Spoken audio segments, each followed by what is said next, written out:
On December 10th, 2018, I joined some 400 faith leaders from around the country in San Diego for a moral call for migrant justice. The American Friends Service Committee, AFSC, along with the Poor People's Campaign, a national call for moral revival, organized the action at the border on Human Rights Day, as well as a week-long series of actions across the nation. There were 76 actions in 28 states that week. There were also 24 vigils held. Half of these were in front of ICE buildings and courthouses. Our message was one centered in love, one people from many faith communities and secular organizations openly support. We call on the U.S. to respect the human right to migrate, to end the militarization of border communities, and to end the detention and deportation of immigrants. Several of us added the urgent call to defund and dismantle Immigration Customs Enforcement, ICE, and Border Patrol, CBP. These agencies have increasingly used aggression toward immigrant communities and asylum seekers, raiding people's places of employment, schools, even churches to detain people. Several people have died while in their custody. And I trust you all recall the uproar over the separation of children from their families that was implemented as policy from our government last summer.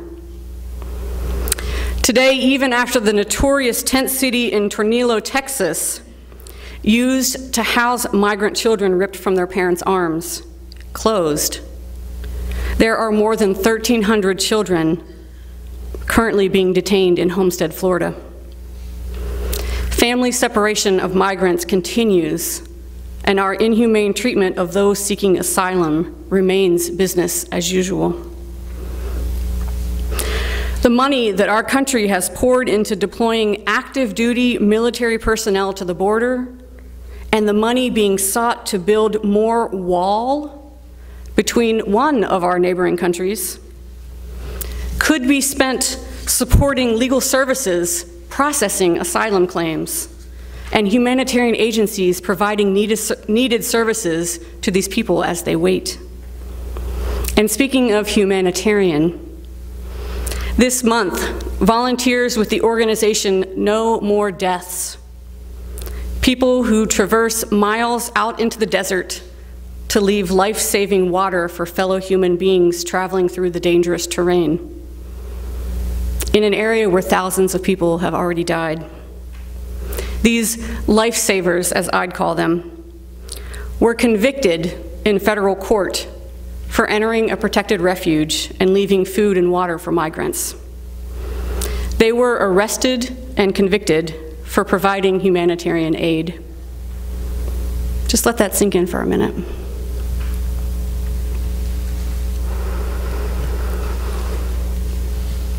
No More Deaths, along with organizing the event that Faith Floods the Desert action last August, which brought faith leaders together in Arizona to leave gallons of water in the remote desert.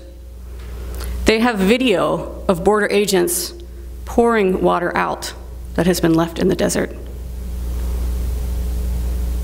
Where is our morality? Humanitarian aid should not be a crime. Giving someone water so they do not die of thirst should be what each and every one of us chooses to do. But today, this action incurs a prison sentence for 4 volunteers. How are we so devoid of love's guidance that we can treat others this way? Where exactly is our moral compass? I don't mean to say that faith can't offer us moments of soaring hope and profound joy, but these come not in the absence of conflict, but in the heart of it, says Reverend Dr. James Gertmanien. The world is groaning in travail while we work for something good to be born. Action is in the delivery room, not in the waiting room. The intersection of faith and politics, where there's struggle and pain, is the delivery room for the world we seek. That's where we need to be.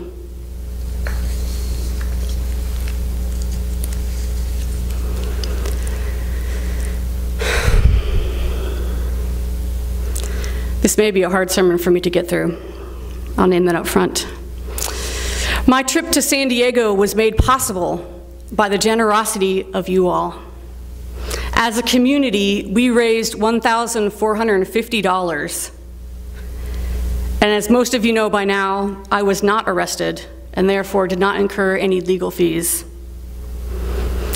I want you all to know that your contributions made this journey possible, and that we were able to donate the remaining $450 to the Unitarian Universalist Service Committee and the American Friends Service Committee Migrant Fund. So what did we do? The journey began with training on Sunday for those of us taking risk. A contingent of over 100 people signed on to risk getting arrested during the action. We were instructed how to engage non-violently with the law enforcement officers and informed on the possible legal ramifications of participating. They told us that most likely the fines could be somewhere between $400 and $4,000, but that if we in any way, shape, or form touched an officer, we could be charged with assaulting an officer. Sunday evening, we gathered together at a local Christian church for an interfaith worship service. I know a few of you watched it here, and I think it was snowing that night.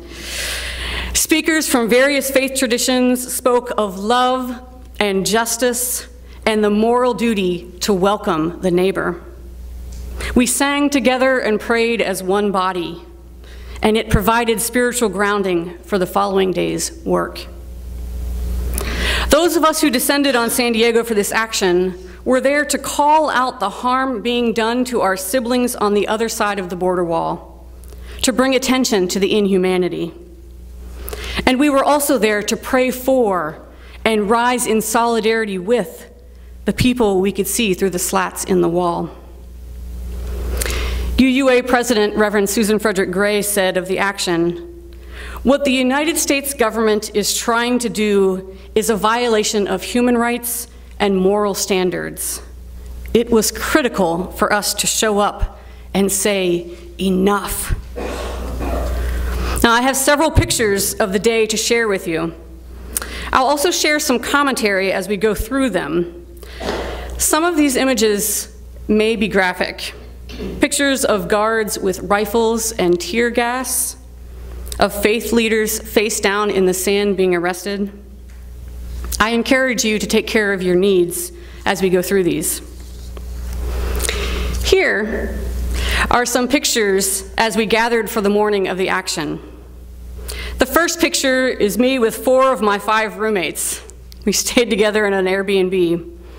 It was here at the AFSC where we assembled the teams: logistics, medics, peacekeepers, arrestables, we called ourselves, and witnesses.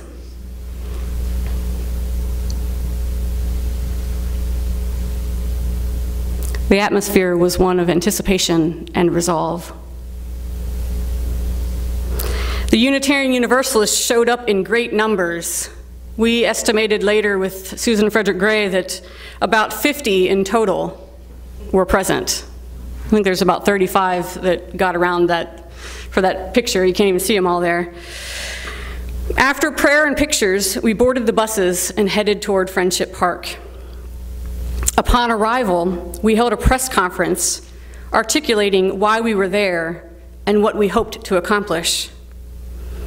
Imam Omar Suleiman said to the cameras, "A nation must protect its borders, but more importantly, a nation must protect its soul."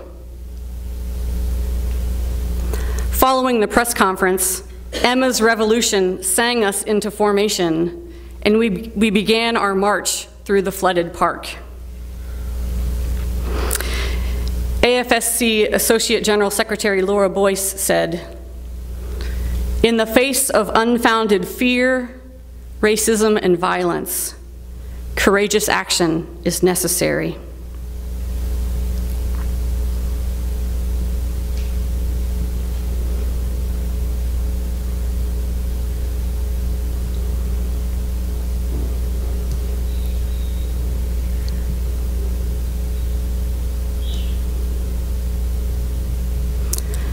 When we reached the beach, we paused for prayer and read aloud the names of those who have died in detention. Honoring their memory, we carried their spirits with us as we each received an anointing from Reverend Tracy Blackman, a United Church of Christ minister and steering committee member on the Poor People's Campaign, and Bishop Minerva G.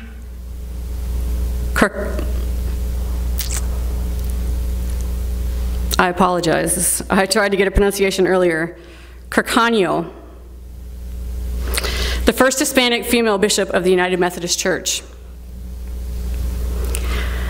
I can tell you that having Tracy Blackman blessed me as I turned and headed toward heavily armed Border Patrol agents, rooted me squarely in the moral cause for which I had prepared to risk my body.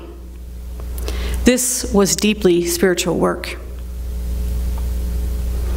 We began our solemn walk down the beach toward the border wall. Several of us were praying, sending energy out to those on the other side of the border, praying for peace and safety for all people. Danette Zagari Mask, an attorney with CARE, the Council of American Islamic Relations, said, "Love moved us to action. The fear that we experienced as unarmed citizens waging a war of peace in the spirit of nonviolent resistance is but a drop in the ocean of tremors felt by our border neighbors who cling to the hope of our promise." Through the wall, we could see our neighbors cheering us on. There was even a band playing music. AFSC organizer Matt Lieber said recently, this past Thursday, we had a follow-up call for those who participated in the action. He said, "We put our bodies on the line for those whose bodies are on the line every single day."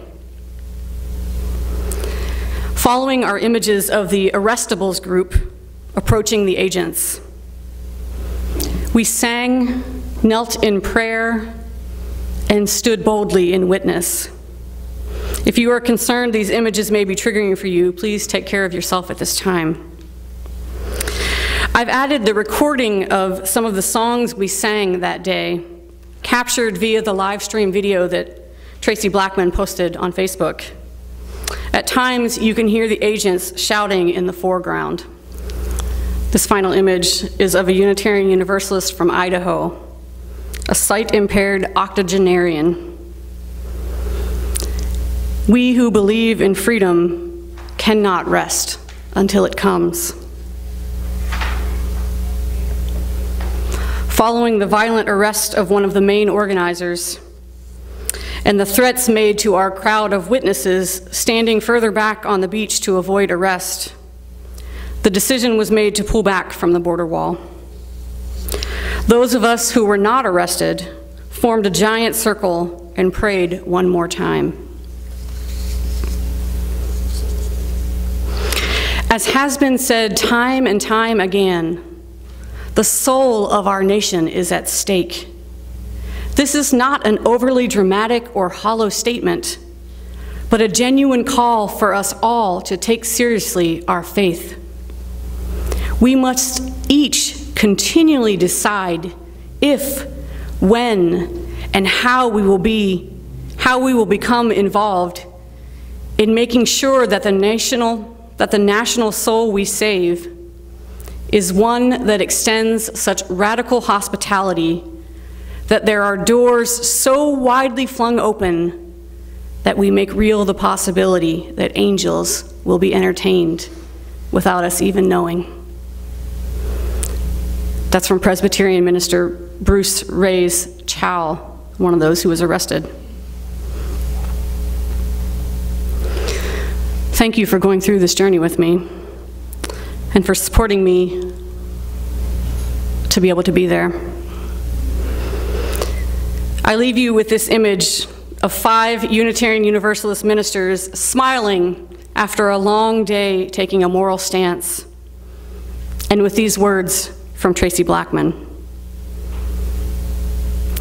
Friends, let us remember that the responsibility of those of us who live in relative safety is solidarity.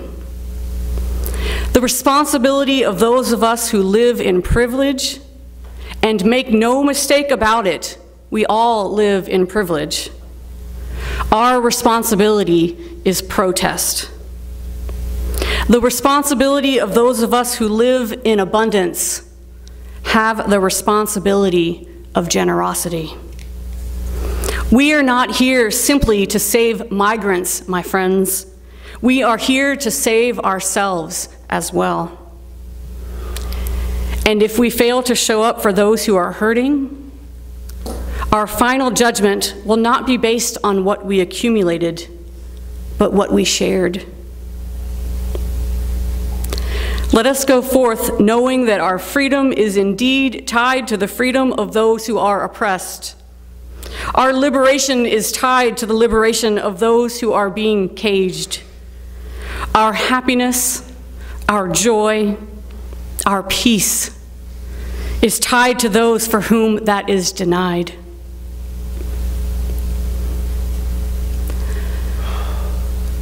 Love knows no borders.